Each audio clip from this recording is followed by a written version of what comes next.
my name is Oscar Smithingston, and welcome to the History of the Stars.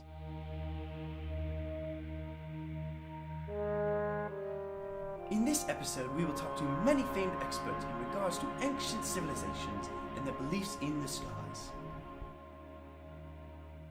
Our first expert is Sir Patton Wild of Stanford University.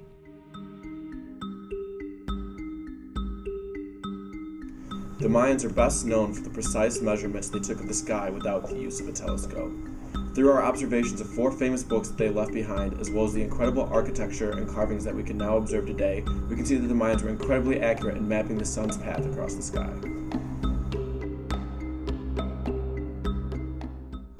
When it came to the planets, the Mayans were greatly interested in Venus. They believed it to be the sister body of the sun because it always rose and set in close proximity to our sun along the ecliptic. Furthermore, they were incredibly good at predicting when the Earth and Venus would align, as well as when the Earth, Venus, and the Sun would align. They're so interested in this phenomenon that they even based the timing of their wars on the alignment of these fascinating bodies in the sky.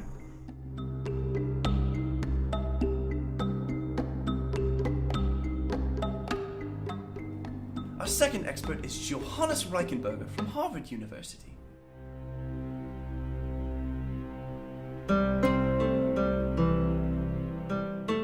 One of the main areas that has been a focus in Chinese history is astronomy. They use the sun and the orbit of Earth to determine a lunar calendar. One of the most interesting aspects of Chinese astronomy is the use of constellations. In the early 1980s, during an archaeological digging, scientists found what seemed to be a clamshell and bones, which were outlined in a very interesting way. Upon further research and understanding, they figured out that these were the 4 symbols of the Chinese constellations. The Azure Dragon of the East, the Black Tortoise of the North, White Tiger of the West, and the Vermilion Bird of the South. The Chinese became obsessed with the notion of stars and what they were.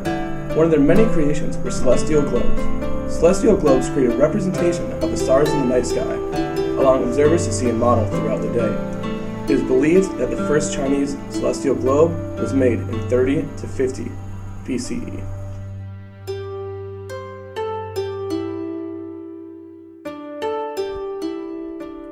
Our third expert is Duke Squilla-Villens from Columbia College.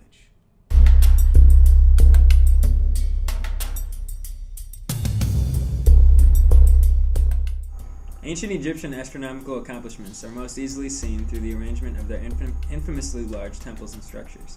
However, the Egyptians were the first to accomplish many astronomical feats. First, the Egyptians were the first civilization to present a calendar with 365 days, a discovery which archaeologists believe to date back to 3000 BC. This is the result of the Egyptian astronomers' ability to develop new techniques of measuring the stars. By developing a device known as the Merkhet, ancient Egyptians were able to make precise measurements of stellar movements in the sky. These understandings of the movement of the skies allowed for the Egyptians to develop advanced techniques to measure the time of each day through the use of sundials and water clocks. Furthermore, this understanding allowed them to pay tribute to the skies through their architecture. There is actually an astronomical division between Upper and Lower Egypt.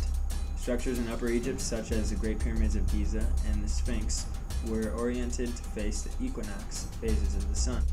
Structures in Lower Egypt were all designed such that their faces would capture the sun during the solstice. Finally, the Egyptians were the first civilization to adopt a belief that the earth was round. In approximately 275 BC, an Egyptian and Greek astronomer by the name of Eratosthenes calculated for the first time the radius of the earth. Our final expert is Donza I Seek the Truth Caldwell from 2012 is Real and I Believe.com.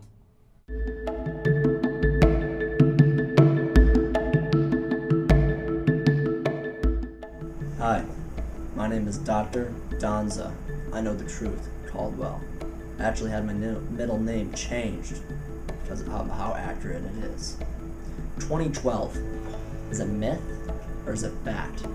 That's the question that is posed here today, and I can tell you with absolute certainty that it is fact. 2012, the world will end. It's a guarantee.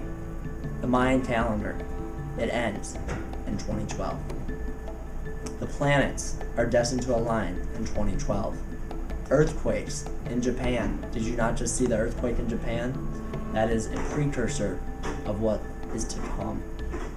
This is a real thing, and I'm telling you with all certainty that it is going to happen. Further, I was a high-ranking government official. I worked in traffic at my town, and it was through this position that I learned that the governments of our world also know that 2012 is real and it's coming here.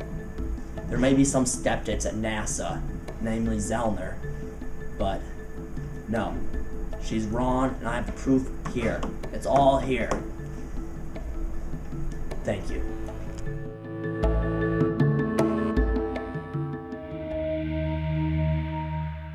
We hope this insight of ancient cultures and theories have enlightened you.